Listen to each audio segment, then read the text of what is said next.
વડોદરા શહેરમાં આવેલા VIP road ઉડા circle Karelibaug પાસે વર્ષ 2024 સૌથી મોટો ભૂવો પડ્યો છે। સતત 4 દિવસથી આ ભૂવો પડ્યો છે ત્યારે સામાજિક કાર્યકર કમલેશ પરમાર દ્વારા અનોખી રીતે તંત્રને જગાડવાનો પ્રયાસ કર્યો હતો।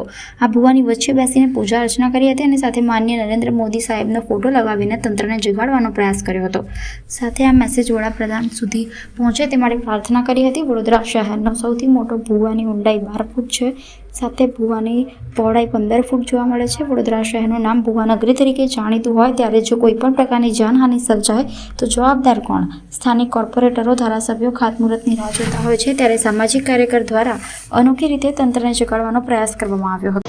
વડોદરા શહેરમાં જે કહેવાય છે કે ઉડા સર્કલ પાસે આજે સતત 4 દિવસ થઈ ગયા છે। 4 દિવસથી જે ભૂવો પડી રહ્યો છે, જે કહેવાય છે કે મસ્ત મોટો ભૂવો, સૌથી મોટો ભૂવો જે વડોદરા શહેરમાં વીઆઈપી રોડ ઉડા સર્કલ પાસે પડ્યો છે।